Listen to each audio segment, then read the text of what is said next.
Oke, halo teman-teman. Halo semuanya.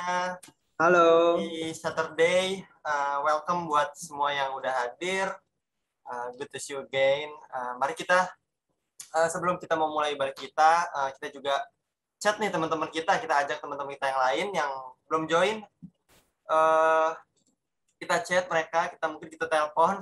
Biar kita sama-sama boleh ibadah bareng, kita sama-sama boleh merasakan hadirat Tuhan sama-sama. Dan sebelum kita mulai ibadah juga, pastikan kita siapin catatan kita.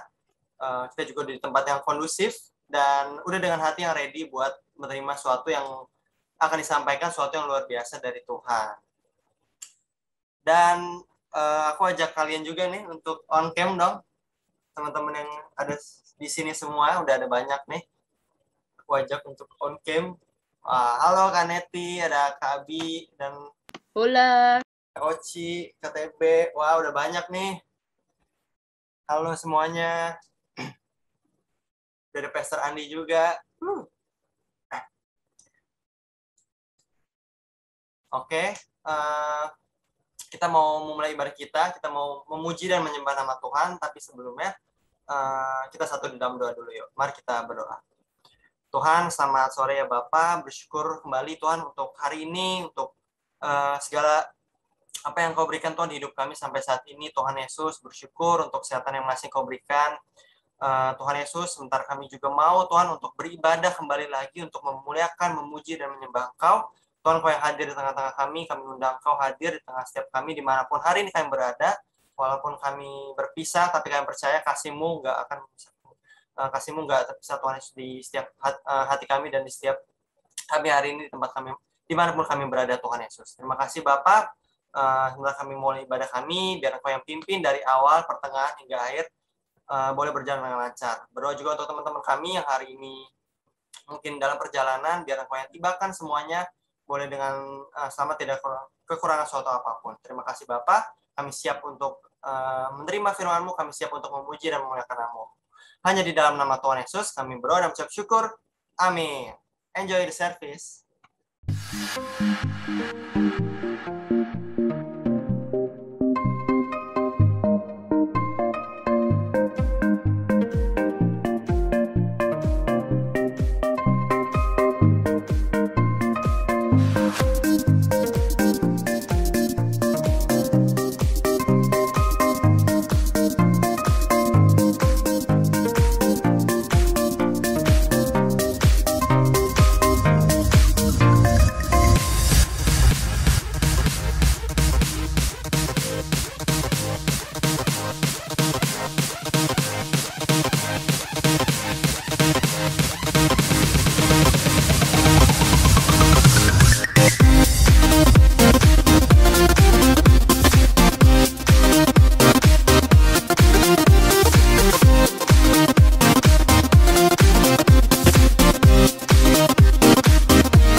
Halo guys, apa kabarnya hari ini? Pastinya penuh semangat dan sukacita, amin.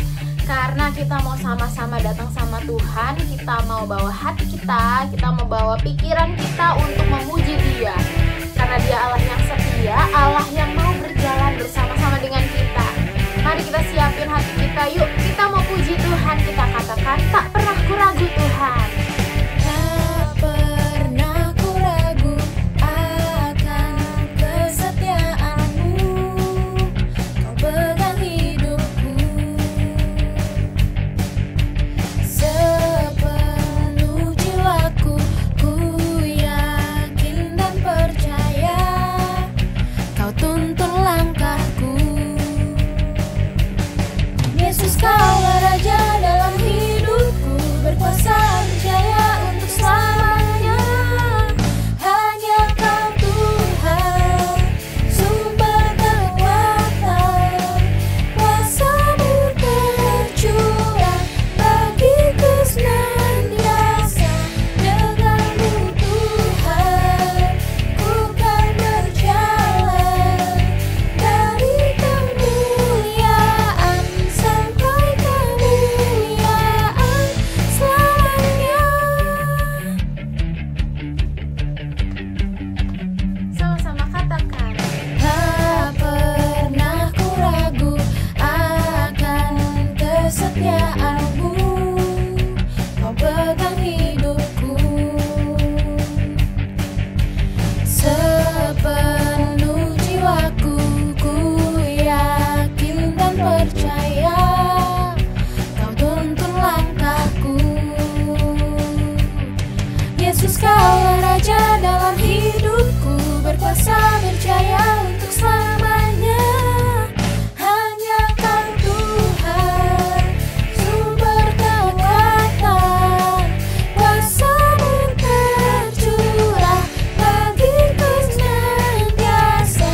Denganmu Tuhan, ku kan berjalan dari kemuliaan sampai kemuliaan selamanya.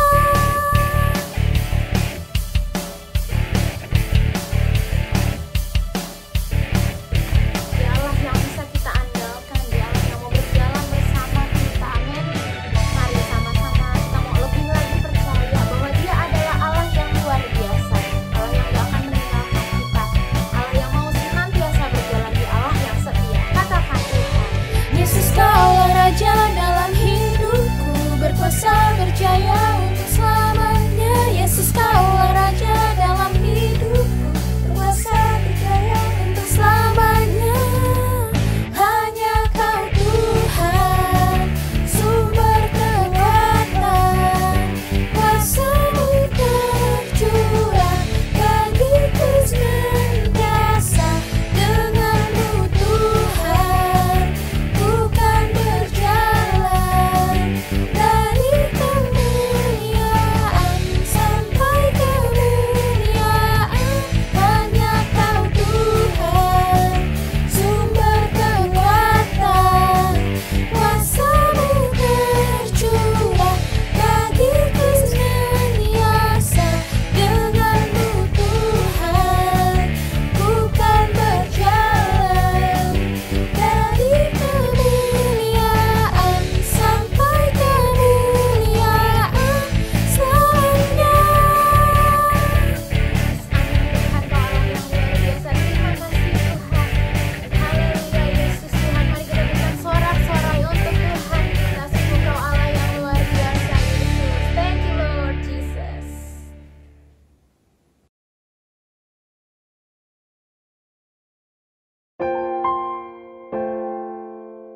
Mari teman-teman semua, kita persiapkan diri untuk menyembah Tuhan. Kita fokuskan hati dan pikiran kita untuk Tuhan. Mari kita sama-sama nyanyikan lagu ini.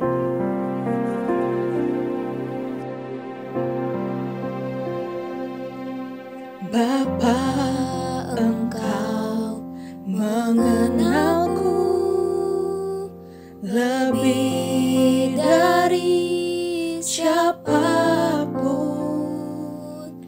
Engkau tahu ceritaku dan isi hatiku.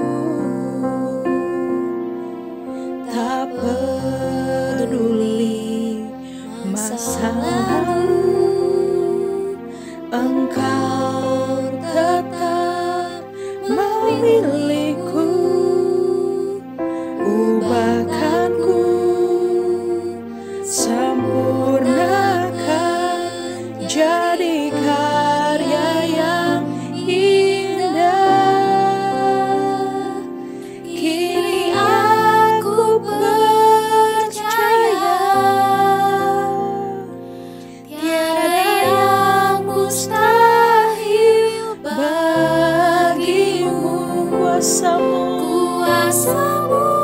Kuatkanku Tuhan, kuatkanku, dasarku berharap. Kini aku berserah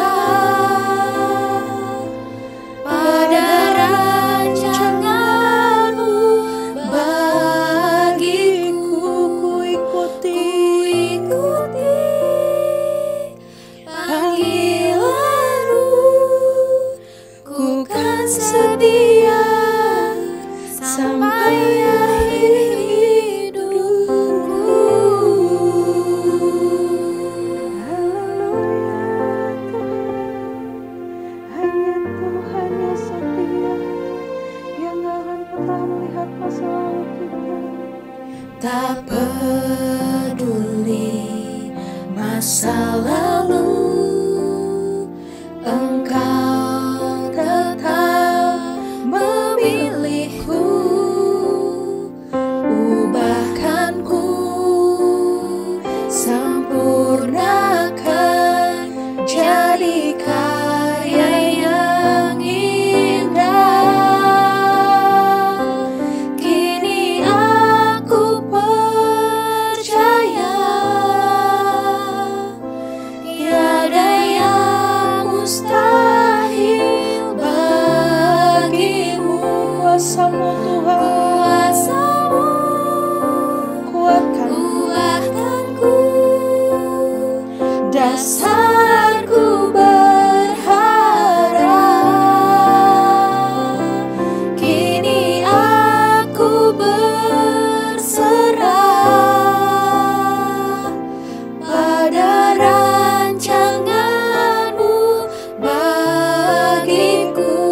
Ikuti panggilan-Mu, ku kan setia sampai akhir hidupku.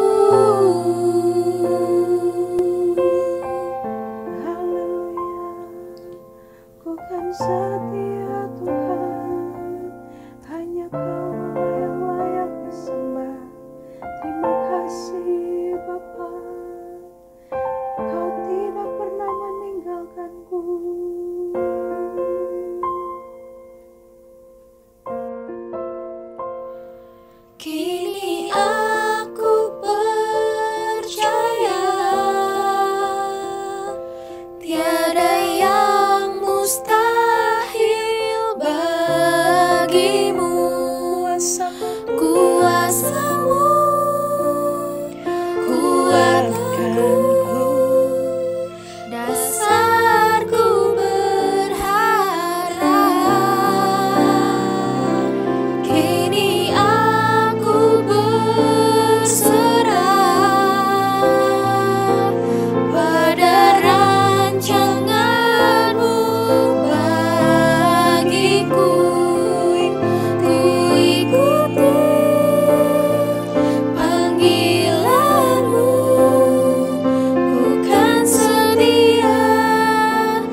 mulia, Kau Allah yang setia Tuhan, Allah yang kami sembah, Allah yang kami puji. Kami memuji Tuhan, kami menyembah Yesus. Haleluya.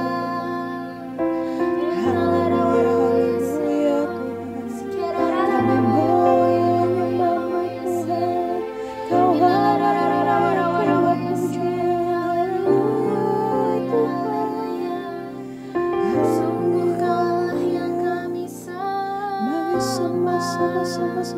Allah yang kami tinggikan Tuhan.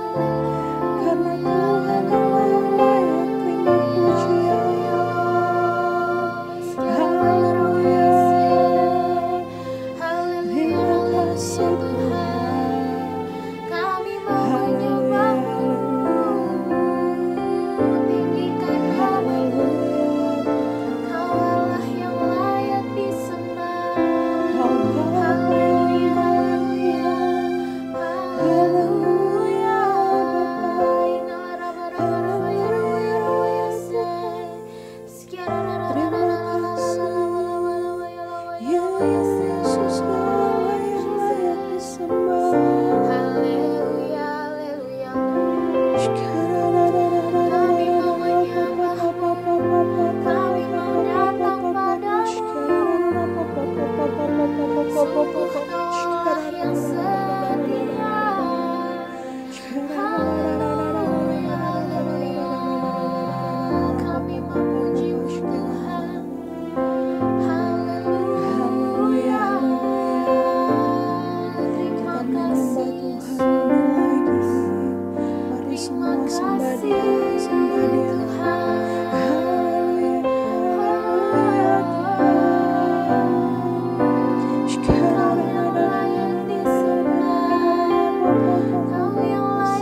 kami siap untuk mendengar setiap firman-Mu ya Bapa. Kami percaya ya Tuhan Yesus, kami bukan hanya menjadi pendengar saja Tuhan, tapi kami bisa menjadi pelaku firman-Mu lebih lagi ya Tuhan Yesus. Tuhan, Engkau yang mengetuk setiap hati kami ya Bapa, agar kami bisa memahami setiap isi firman-Mu ya Bapa. Terima kasih ya Tuhan Yesus, kami siap mendengarkan setiap firman-Mu Tuhan, hanya di dalam nama Tuhan Yesus. Haleluya, amin. Ya, shalom semuanya. Suaranya cukup kedengaran. Jelas ya, kedengaran ya? Oke, ya. Hari ini kita akan belajar sama-sama tentang firman Tuhan, ya. Temanya Eros. Nah, Eros ini kebetulan ya adalah pelayanan youth dan teens di CDC. Nama Eros kita gunakan untuk pelayanan atau service dari CDC untuk teen and youth. Ya, jadi kita menggunakan kata Eros. Jadi saya mulai hari ini akan menyapa kalian dengan kata-kata halo Eros gitu. Artinya halo anak-anak panah. Nah, kenapa diambil kata Eros atau anak-anak panah? Makanya hari ini saya akan sharing ya. Kenapa sih kita anak-anak muda tuh dipanggil anak-anak panahnya Tuhan? Nah, hari ini kita belajar sama-sama ya. Kita akan buka firman Tuhan sore hari ini ya. Kita baca satu ayat dari Mazmur 127 ayat 4 ya. Nah, ini dibaca dalam hati biar kita ingat kenapa kita dipanggil Eros ya. Ternyata di Alkitab tertulis dikatakan begini.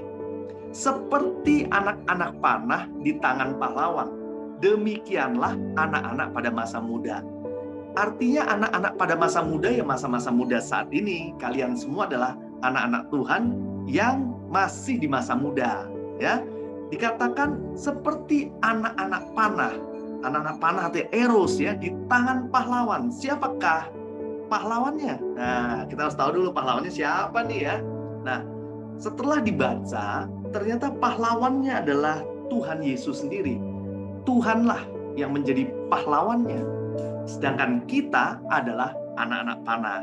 Nah, kita sebagai anak panah ya, itu harus mempersiapkan diri agar apa? Agar kita bisa digunakan oleh pahlawan tersebut, oleh Tuhan itu untuk apa? Rencana dan tujuan Tuhan.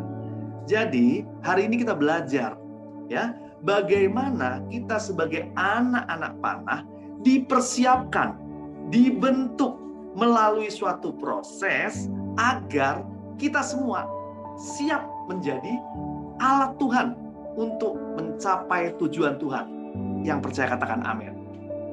Nah, hari ini kita baca dulu, lanjut lagi ya.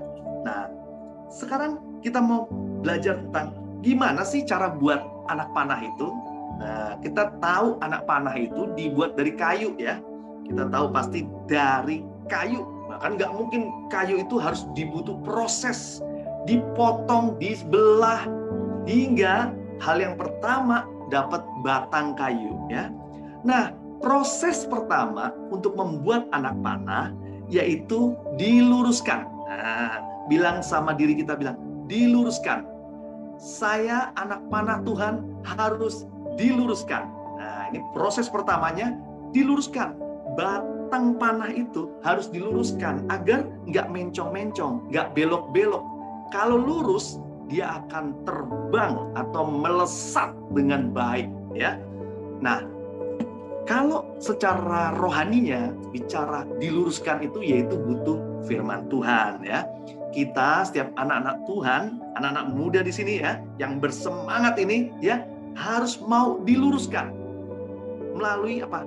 Firman Tuhan. Kita akan baca firman Tuhan, maka kita mengerti apa yang nggak boleh dilakukan, yang nggak boleh umpamanya mencuri, membunuh, berbohong. Itu hal-hal itu kita tahu dari firman Tuhan. Mulai lagi menjaga hidup dan lain sebagainya. Firman Tuhan tuh membuat kita akhirnya ngerti apa yang nggak boleh dilakukan, dan juga melalui firman kita jadi tahu apa yang harus kita lakukan. Nah, ini proses meluruskan Hidup kita bengkok-bengkok. Dulu namanya hidupnya ikut kompromi dengan dosa.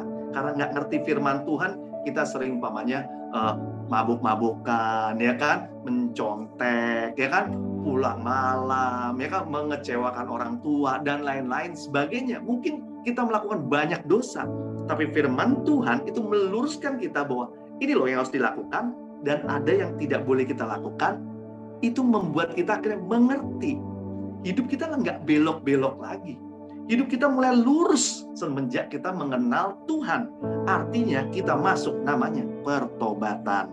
Setuju? Yang mau diluruskan harus masuk dalam pertobatan. Bilang pertobatan. Kita akan baca satu ayat. 2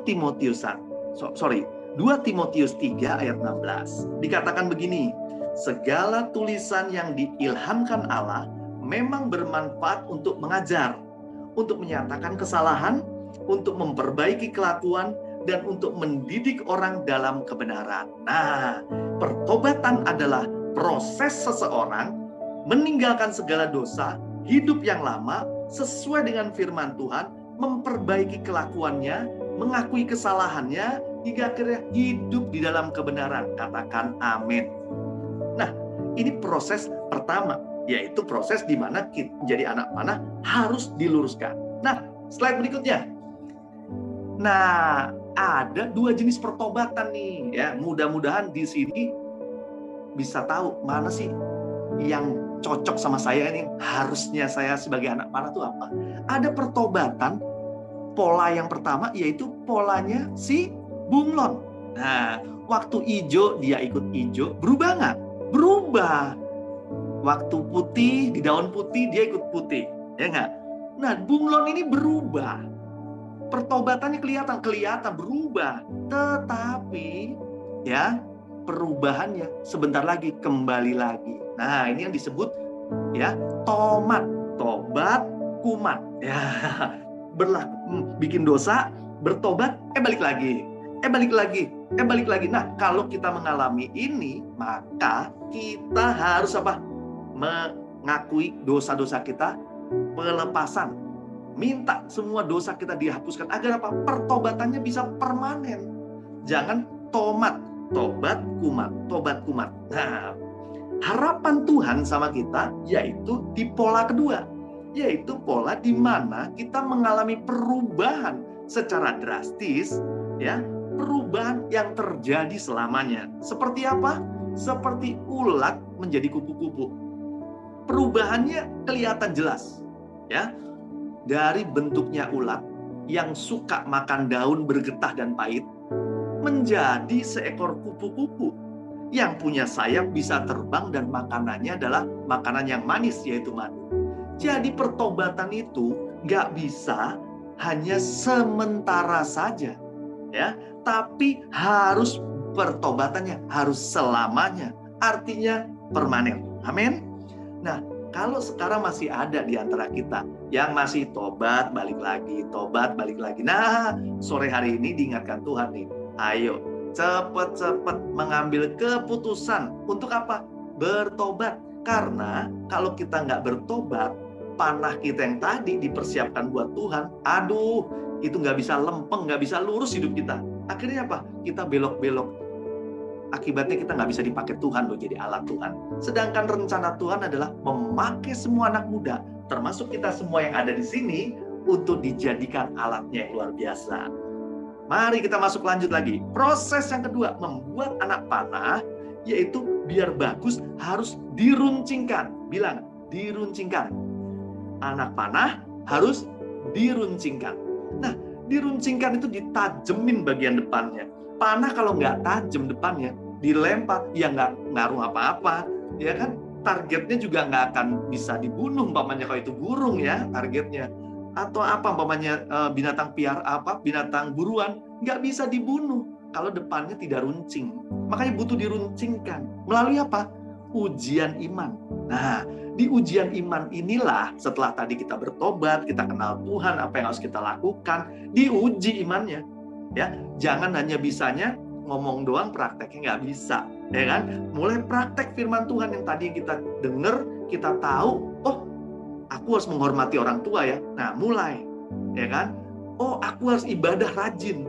Hujan badai, aku harus datang. Nah, diuji nih. Waktu hujan, datang nggak dia ibadah? Terlambat nggak dia? Atau akhirnya membatalkan untuk tidak ibadah. Nah, itulah masa di mana kita diruncingkan melalui ujian iman, yaitu praktek firman Tuhan, hingga kalau kita bisa menang, artinya kita bisa tetap saja memutuskan untuk datang ibadah. Walaupun hujan badai berlalu, saya tetap datang. Nah, itu artinya dia mengalami kemenangan iman.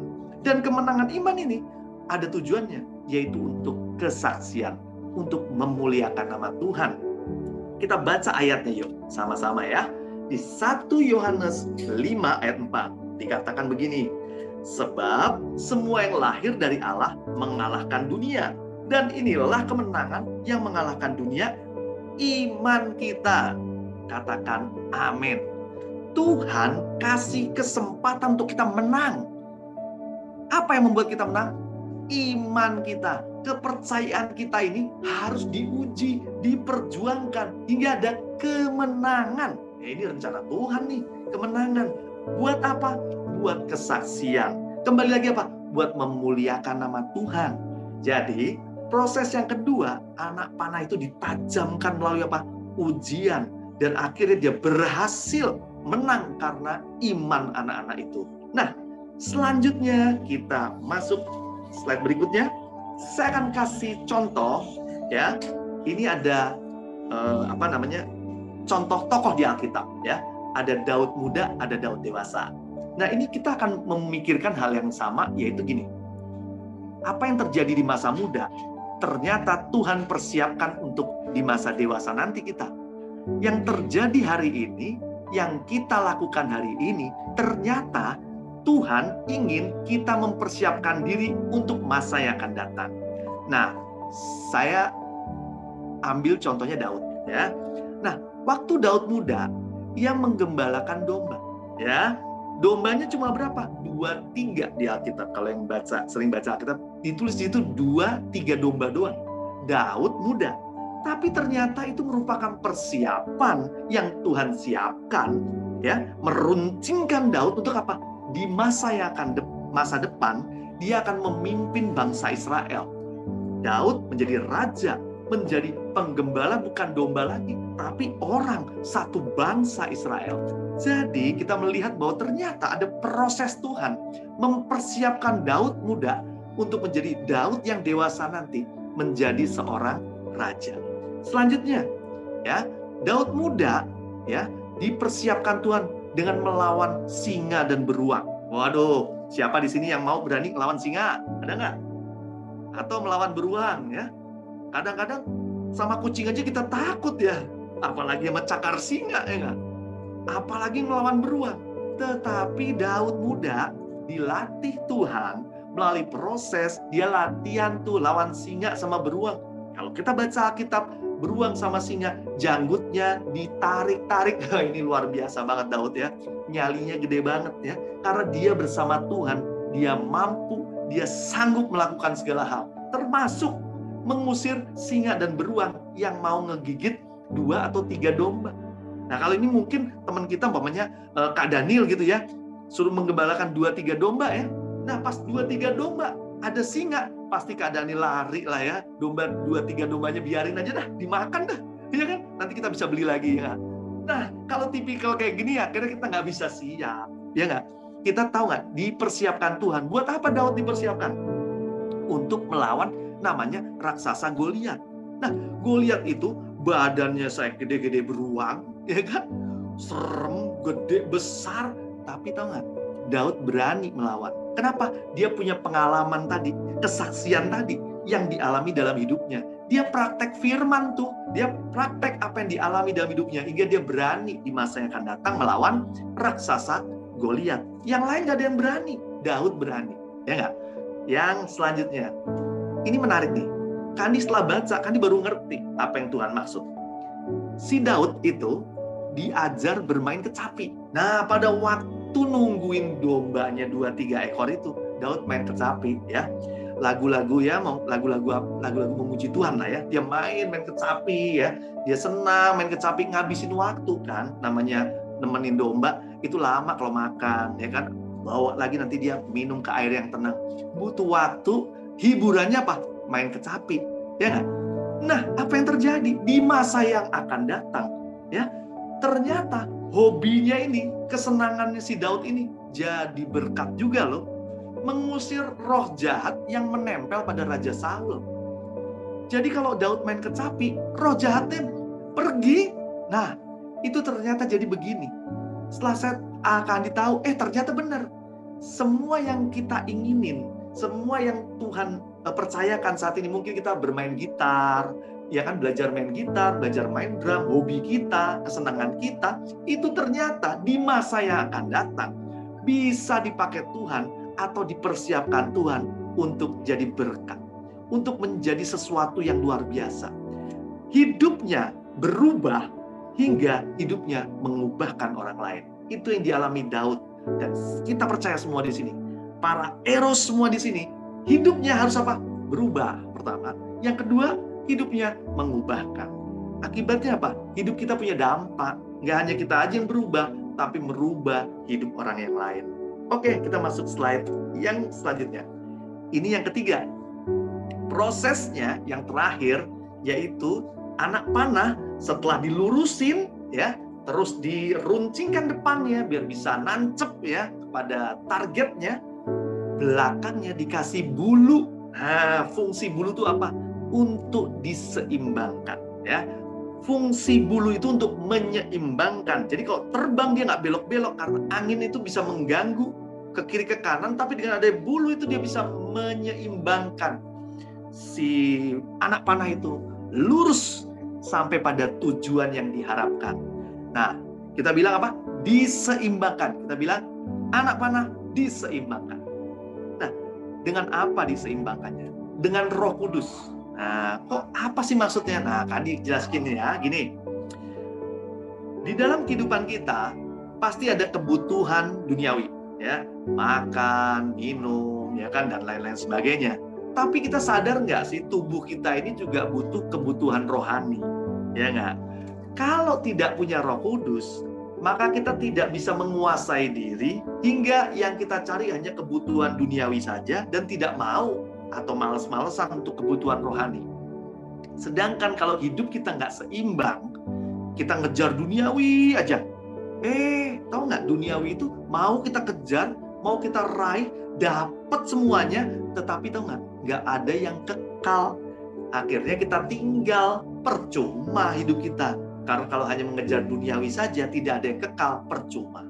Jadi Roh Kudus ini membantu kita, disebut sebagai roh penolong kita, untuk menyeimbangkan apa yang tadi kita butuhkan secara duniawi, kita butuh juga rohaninya juga dipenuhi. Roh Allah, Roh Kudus itu butuh dalam kehidupan kita. Seperti apa butuhnya? Kita baca yuk di Lukas 11 ayat 13. Kita baca pelan-pelan ya.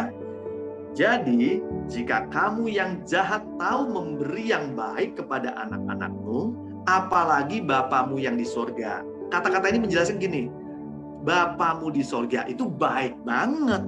Pasti akan ngasih yang paling baik, paling the best, paling luar biasa. Nah, apa yang mau dikasih? Ia akan memberikan Roh Kudus kepada mereka yang meminta kepadanya. Saya ulang lagi. Kita akan dikasih. Setuju ya? Kita akan dikasih. Tapi ayat di terakhirnya dikatakan mereka yang meminta kepada Tuhan. Jadi Roh Kudus itu ada yang sudah disiapkan.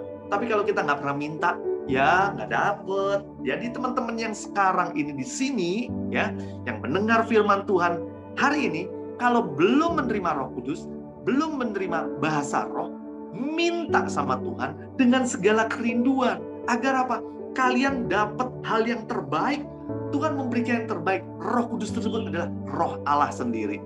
Kita nggak bisa keluar dari gangguan dunia ini tanpa adanya Roh Allah. Roh Allah itu membuat kita bisa menguasai diri. Akhirnya apa? Hidup kita bisa seimbang, duniawi dan juga rohani. Kita masuk slide berikutnya. Nah, ini kita belajar sederhananya begini. Sebenarnya hidup kita tuh sedang membangun dua buah gunung. yaitu gunung keinginan kita. Bilang sama-sama, gunung keinginan kita. Jadi biar ingat ya. Yang satu membangun gunung keinginan Tuhan. Gunung keinginan Tuhan. Jadi ada dua. Ada yang kita bangun gunung keinginan kita, ada gunung keinginan Tuhan. Kalau kita nggak bisa menguasai diri, nggak punya Roh Kudus, yang kita bangun cuma gunung keinginan kita. Apa aja tuh? Mengejar cita-cita boleh nggak? Boleh, nggak ada masalah. Mengikuti hobi-hobi boleh nggak? Boleh. Hobi berenang, ya. Hobi apa lagi? Bebas. Apa yang kita suka boleh kita ikuti. Hobi itu membuat kita bahagia, oh silahkan, nggak masalah. Menyenangkan diri, nah ini me time. Mau nonton bioskop, mau ngapain ya silakan, bebas. Baca buku, jalan-jalan ke mall, bebas. Membangun gunung keinginan kita, bebas. Tetapi kalau tidak ada Roh Kudus, maka hidup kita hanya dipenuhi untuk membangun gunung keinginan hidup kita. Hidup kita jadi sia-sia. Setuju? Katakan amin kalau percaya. Amin. Saya nggak mau hanya hidup membangun keinginan hidup saya saja, tapi saya mau membangun gunung keinginan Tuhan juga. Nah, ini butuh Roh Kudus, butuh Roh Allah. Kayak apa sih membangun gunung keinginan Tuhan tuh? Contoh, membaca Alkitab. Nah, ini adalah keinginan Tuhan. Kalau kita pasti mau nggak? Nggak mau. Alkitab apaan? Bentuk udah tulisannya hitam putih doang, ya kan? Zaman-zaman sekarang kan, aduh, semua pakai manga dan gambar dan warna-warni. Kita begitu doang, hitam putih doang. Nggak menarik sebenarnya. Tetapi tahu nggak? Alkitab itulah perintah Tuhan. Segala perkara ada di situ. Kita harus belajar untuk hal itu. Itu kalau bukan karena Roh Kudus, kita nggak akan pernah buka Alkitab. Termasuk Kak Andi. Kak Andi itu orang yang paling malas baca Alkitab zaman dulu. Wah, susah sekali baca Alkitab. Tapi selama pandemi ini, Kak Andi ngeringkas Alkitab. Misalnya pandemi ini berapa bulan tuh Kak Andi ngeringkas Alkitab. Kak Andi tulis 365 janji Tuhan. Kak Andi tulis jadi buku. Dicatat 365 janji Tuhan. Kenapa? Kak Andi pengen tahu 365 hari ini pasti ada janji-janji Tuhan setiap ini. Pasti ada yang digenapi sama Tuhan. Kak Andi catat lebih ternyata dari 365. Tapi Kak Andi tulis dalam buku ada 365 ayat. Kak Andi masukin. Kak Andi list, inilah janji-janji Tuhan yang Kak Andi percaya akan digenapi dalam kehidupan kita semua. Nah, ada keinginan. Dari mana keinginannya? Dari Roh Kudus, nggak mungkin dari saya sendiri, betul nggak? Nah, teman-teman yang belum baca Alkitab sampai selesai, ayo sekarang kesempatan nih, baca dong Alkitab. Zaman sekarang udah keren. Kak Andi baca Alkitab juga sekarang udah nambah dengan baca Alkitab elektronik. Jadi tiap pagi ada yang bacain Alkitab dan itu dijelaskan lagi. Jadi cukup menarik. Sekarang bisa banyak dengan cara-cara yang modern ya. Itu membangun keinginan gunung keinginan Tuhan. Iman kita akan tumbuh dari Alkitab. Kandi bisa bikin morning blessing kalau nggak baca Alkitab ya nggak bisa.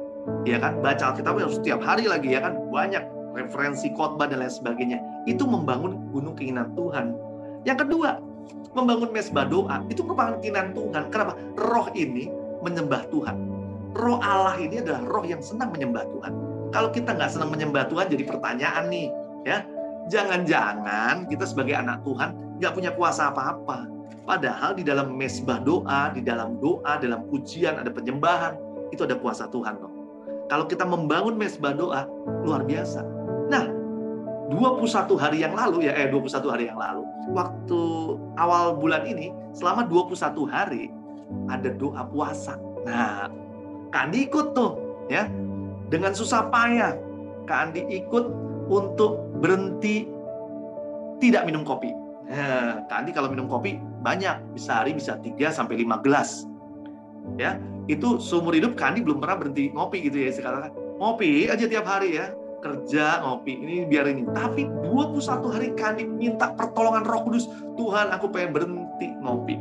Berhenti, aku nggak mau, aku pengen hidupku, badanku sehat. Aku ini nggak mau tergantung sama kopi. Aku bisa ngerjain morning blessing tanpa kopi. Aduh, morning blessing itu kan paling pagi-pagi, ya kan? Butuh kopi, enak banget, seger, mata terbuka. Tapi tau nggak? Itu keinginan daging itu harus dilawan. Dengan keinginan roh, oke, minta tolong Tuhan, dan Tuhan akhirnya mampukan. 21 hari, Kandi bebas dari kopi. Puji Tuhan. Selanjutnya apa? Rajin beribadah, atau rajin bersekutu. Itu ada keinginan-keinginan Tuhan yang kita harus kerjakan juga. Agar apa? hidup kita tuh imannya bertumbuh. Dan itulah yang diinginkan Tuhan. Jadi kita nggak bisa tuh hidup hanya sekedar memuaskan diri kita saja. Tapi kita harus juga sadar bahwa kita juga harus menyenangkan hati Tuhan. Oke, lanjutkan. Kita masuk dalam kesimpulan hari ini, ya. Persiapkan diri kita saat kita jadi anak panah Tuhan untuk siap. Untuk apa? Siap. Katakan siap, ya. Untuk siap dipakai Tuhan untuk tujuannya. Kalau siap, berarti kita mau mempersiapkan diri. Setuju ya? Melalui apa? Tadi diluruskan. Bertobat, cara lurusnya ya. Melalui pertobatan. Pertobatannya harus jelas dan nggak boleh rubah-rubah. Bertobat kumat tadi, tapi harus permanen. Seperti ulat menjadi kupu-kupu. Ya. Yang kedua, apa yang harus dikerjakan? Yaitu kita harus diruncingkan. Melalui apa? Kesaksian. Kesaksian kita tuh meruncingkan, membuat hidup kita lebih tajam. Orang kalau kita cerita tentang kesaksian, orang percaya bahwa hidup kita di dalam Tuhan. Ada benar, ada kenyataannya, bukan karena kata orang, tapi kata hidup kita sendiri. Kita punya pengalaman, hingga kesaksian kita sangat tajam, bisa membawa orang akhirnya bertobat. Hidup kita nggak hanya berubah, tapi hidup kita juga bisa mengubahkan. Dan yang ketiga, yaitu hidup itu perlu diseimbangkan. Hingga keseimbangan itu ada penguasaan diri, hingga roh Allah yang ada di dalam hidup kita ini, ya, juga membawa kita bisa membangun apa yang diinginkan Tuhan, yaitu hal-hal yang kekal, bukan hal-hal yang fana yang akhirnya sia-sia saja, ya. Nah, satu hal yang terakhir dikatakan begini, slide berikutnya, anak panah yang kembali ke tabung panah si pemanah, ya, jadi anak panah dipakai nih, ya, yang kembali adalah anak panah yang tepat sasaran. Contoh, kita memanah burung di udara, kita panah, wah, kalau kena, maka burungnya kena, anak panahnya akan diambil, ditaruh lagi di tabung si pemanah.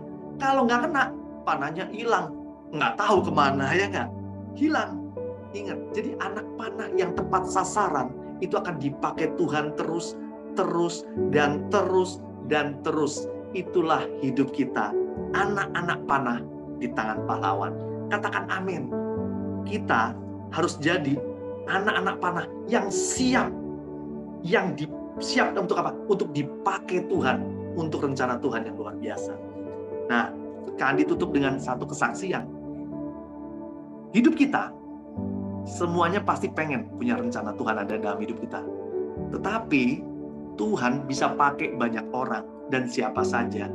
Jadi, ayo kita berlomba, ya. Berlomba untuk apa? Untuk menjadi anak panah yang siap. Di usia muda kalian luar biasa. Ya, Kandi bersyukur, ya. Kandi punya anak Josie, Carlos. Dia bisa melayani Tuhan di usia muda. Bersyukur. Itu ada kebaikan Tuhan.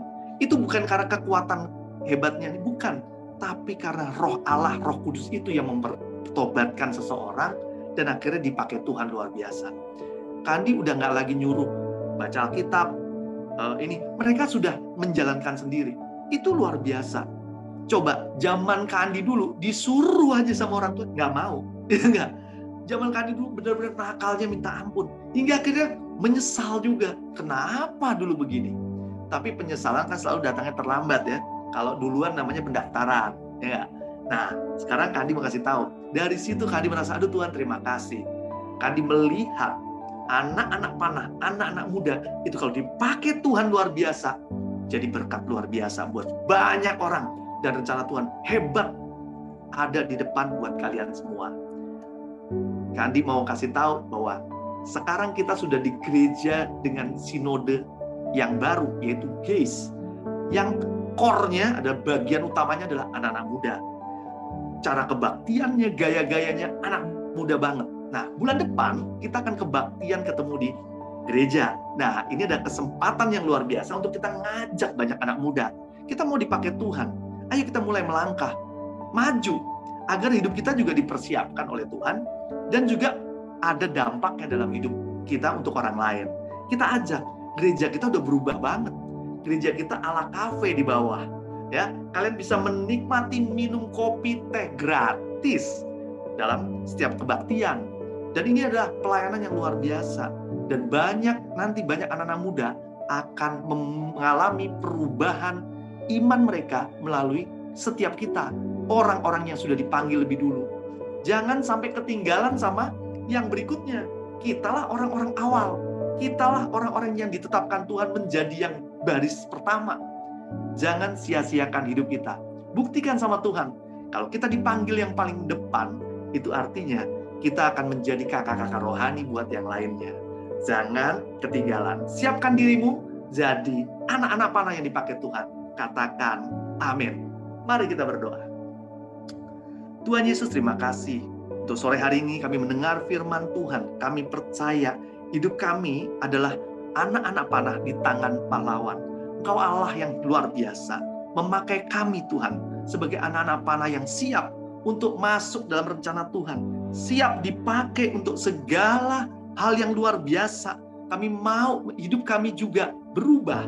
Hidup kami juga mengubahkan. Kami juga percaya ada Roh Allah, ada Roh Kudus, ada yang menguasai hidup kami.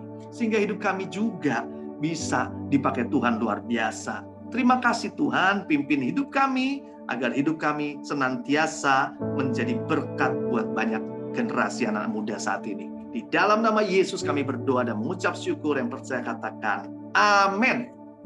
Tuhan Yesus memberkati. Amin. Amin. Thank you Pastor Andi buat firman-Nya. Sungguh luar biasa, sungguh memberkati kita semua di sini. Aku juga sendiri terberkati oleh firman-Nya, keren banget tentang anak panah. Tapi sekarang kita mau memberikan persembahan. Sekarang waktu kita mau memberikan persembahan, aku punya satu ayat di 2 Korintus 9 ayat 7. Hendaklah masing-masing memberikan menurut kerelaan hatinya, jangan dengan sedih hati atau karena paksaan. Sebab Allah mengasihi orang yang memberi dengan sukacita. Amin, amin. Kita memberikan persembahan, kita mau satu dalam doa dulu. Tuhan, mengucap syukur untuk hari ini, mengucap syukur untuk firman yang luar biasa yang sungguh memberkati kita semua. Tuhan, sebentar kami ingin memberikan persembahan, persembahan ini juga kami boleh memberikan dengan kerelaan hati kami, kerelaan hati kami semua Tuhan Yesus. Biar kiranya persembahan ini juga boleh memperluas kerajaan-Mu. Kami juga bersuka cita Tuhan untuk memberikan persembahan kali ini Tuhan. Hanya di dalam nama Tuhan Yesus kami berdoa dan berucap syukur. Yang percaya katakan amin. Amin. Melakukan segala perkara dulu, sekarang, dan selamanya. Kuasanya tidak berubah. Allah sanggup melakukan segala perkara dulu, sekarang, dan selamanya. Kuasanya tak berubah.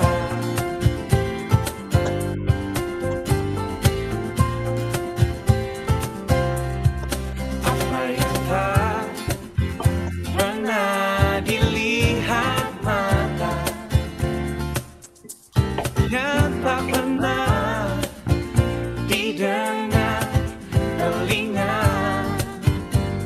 oh, yang tak pernah timbul di dalam hati, semua disediakannya bagi yang mengasihi Dia.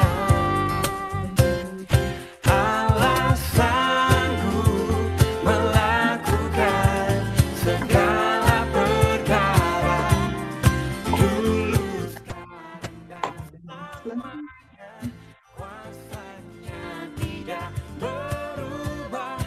Oke, thank you teman-teman untuk persembahannya. Tuhan yang memberkati kalian semua lebih lagi. Oke, aku punya pengumuman. Minggu besok, hari Minggu besok ya, tanggal 24 Oktober, kita ada ibadah Minggu, tanggal 24 Oktober jam 10. Oke, dilayani oleh Pastor Tini Setiawan, yang pastinya temanya juga akan memberkati kita semua di sini. Next. Dan kita di sini juga punya Carecel, kelompok yang saling mempedulikan atau biasa disebut Carecel atau Cell Group. Di sini udah ada Cell Group Carecel dari Youth, udah ada dari Kak Melani dan Kak Daniel dan Kak Moko. Terus ini juga ada Carecel dari Teen, ada yang hari Rabu dan hari Kamis. Dan teman-teman bisa pilih sendiri. Jadwalnya disesuaikan, harinya disesuaikan. Juga ada yang dari Bogor, ada Kersel Youth dan Kersel Teen juga oleh Kak Sharon dan Kak Alicia. Dan teman-teman welcome untuk teman-teman yang hari ini mungkin baru pertama kali hadir, baru pertama kali join di ibadah kita hari ini. Welcome untuk teman-teman semua. Mungkin nanti Kersel leadernya chat di room Zoom, chat Zoom untuk kasih teman-temannya yang baru ya, untuk teman-teman yang baru datang di ibadah kita kali ini. Welcome buat teman-teman semua. Oke, itu aja pengumuman hari ini. Sekali lagi selamat datang buat teman-teman hari ini. Bersyukur, kami senang teman-teman bisa hadir bersama-sama dengan kami semua. Oke, itu aja pengumuman hari ini. Minta tolong Pastor Andi untuk tutup dalam doa. Oke, kita akhiri ibadah sore kita ya.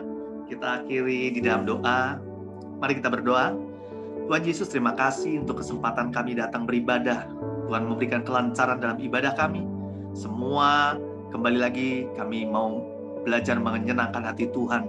Dan hari ini kami mau melakukan apa yang Tuhan perintahkan untuk kami bisa mempersiapkan diri kami menjadi anak-anak panah yang siap dan dipakai Tuhan untuk melebarkan kerajaan-Mu di tengah-tengah dunia ini. Mari kita angkat kedua belah tangan kita, kita terima berkat Tuhan. Kiranya berkat Tuhan turun dalam kehidupan kita semua. Berkat secara jasmani, berkat secara rohani. Menyertai kita dari hari ini sampai Tuhan Yesus datang yang kedua kali. Yang percaya dengan iman katakan amin. Amin.